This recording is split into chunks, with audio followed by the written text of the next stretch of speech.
You know how sometimes you watch something maybe on a streaming service Mm-hmm. and you see a place, a hotel, an experience, Yeah. and suddenly it sticks in your head. Oh, yeah, definitely. It goes from being just, part of the story to something you start thinking, maybe I could actually do that. Exactly. Mm. And that feeling, that's kind of what we're digging into today. This really interesting convergence between entertainment, especially streaming shows, and our real-world choices, Yeah. how we spend our time, our money, particularly at the luxury end. It's fascinating, isn't it, how these fictional worlds are becoming less passive. They're actively shaping what we want, what we aspire to, and maybe more importantly, driving actual spending on, well, really high-end stuff. For sure. And we've got a perfect example to explore this, Mm-hmm. the HBO show The White Lotus and how it's impacted Four Seasons hotels and resorts. It's quite a story. Mm-hmm. So for sources today, we've got press releases from Four Seasons themselves about this new World of Wellness private jet trip, directly inspired by the show, they say. Then there's a piece from International Traveler that goes deep into the luxurious details of that trip, and also a Wall Street Journal article looking at the whole marketing angle between Four Seasons and HBO. So for you listening, maybe you're in marketing, maybe luxury travel, or maybe you're just curious, like us, about how culture and business mix. Well, this deep dive should give you some sharp insights, quickly, hopefully without feeling, bogged down. Yeah, our mission is pretty clear.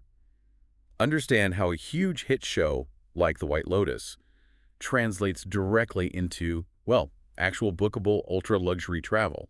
And what are the business moves behind making that happen? Okay, so where do we start? The set jetting idea seems key. Yeah, let's kick off there. What exactly is set jetting? It sounds kind of obvious, but Well, basically, it's just travelers wanting to visit places they've seen in movies or TV shows. It's not totally new, obviously. People have visited film locations for ages. right, like going to see the Rocky Steps or something. Exactly. But with streaming, you spend hours soaking in a place, right? The vibe, the details, it feels more immersive.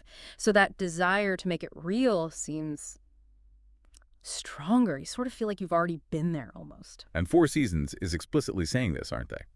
Their chief commercial officer, Mark Speichert, he's quoted saying, "The White Lotus fueled this trend, inspiring people to check out their hotels used in the show." Yes, and that quote is important. It shows they're not just sitting back and enjoying the free publicity. They're actively Yeah. seeing it, naming it, and, building strategies around it. They get how entertainment is driving decisions now. So it wasn't just luck that the show filmed there. Yeah. How did that partnership actually come together? Well, initially, for season one, it seems like it was partly practical. The WSJ article mentions that when the producer, Mike White, was scouting during the pandemic, Uh-huh. the Four Seasons in Maui was one of the few places that could actually handle a big production because it was mostly shut down for guests anyway. So kind of good timing for both of them. Wow, talk about timing is everything. But Four Seasons didn't really know what the show was about initially, did they? I read they didn't get full scripts for season one. Exactly right. They had a basic idea, but not the full picture. So yeah, definitely a bit of a gamble. Eric Resnick from KSL Capital Partners pointed this out. Associating your fancy hotel brand with a show that has Grisly murder and yeah, mayhem. yeah, exactly that. Not every luxury brand would jump at that potentially. But then things shifted, right? Yeah. By the time season three rolled around, it wasn't just about using their locations anymore. No, that's the key development the WSJ highlights. Season 3 marked the first time it was an official marketing partnership, where White Lotus, the show, actually let Four Seasons use the White Lotus brand name in their own marketing. Ah, okay. That's a big step. Huge. It shows how deep the relationship got. HBO gets the real-world luxury vibe from Four Seasons, and Four Seasons gets to tap directly into this massive cultural buzz around the show. It's really symbiotic. And Four Seasons is definitely leaning into it. They're doing viewings at hotels, pop-up bars with themed drinks, which sounds pretty fun, actually. Totally. And they even put together a White Lotus-style wellness weekend at one of their California spots, Westlake Village. It's like they're hitting it from all angles. It's smart engagement, isn't it? Connecting with fans, even if they aren't booking that huge trip yet, keeps the brand front and center. But speaking of the huge trip, for those who are ready to dive into that fantasy, there's this World of Wellness private jet thing. This sounds like peak White Lotus made real.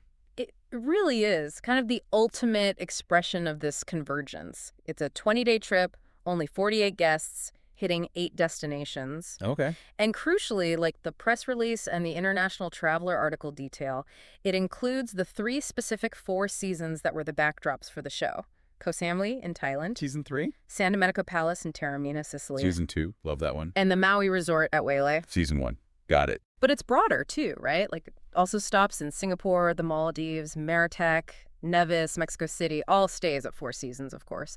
It weaves the White Lotus locations into this bigger luxury wellness journey. The experiences sound pretty tailored. Like in Koh Samui, you're snorkeling with a marine biologist doing Muay Thai, like you might see on the show. Kind of echoing the vibe, yeah. Yeah. And in Taormina, cycling near Mount Etna, yoga, exploring town. Maui has outrigger canoeing, lomi massages. It's not just generic luxury. It feels connected to the place and subtly to the show's atmosphere. Plus other wellness stuff like night spa in the Maldives, hammam in Marrakech, Hot springs in Nevis, a Temazcal in Mexico City. Yeah, really curated. and the travel itself. A private Airbus A321 for just 48 people.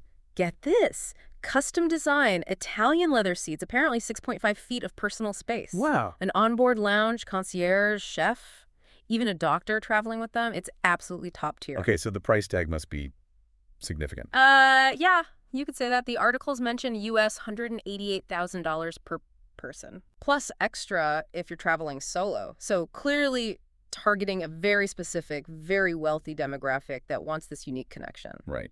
So the big question then, Yeah. is this whole strategy, this gamble, actually working for Four Seasons?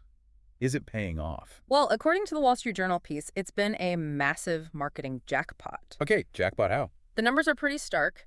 Website visits to the Sicily Hotel, up 193% after season 2 aired. Whoa.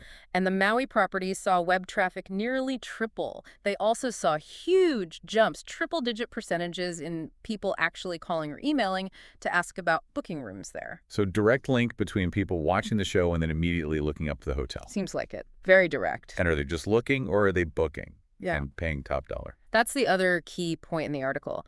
Occupancy rates for their bigger, fancier suites, the kind you see characters lounging in on the show, went up significantly. And crucially, they found new customers were willing to pay a premium specifically for that White Lotus association. That really drives it home. It's not just brand awareness. It's translating into high-value sales because of the show's cultural pull. Exactly.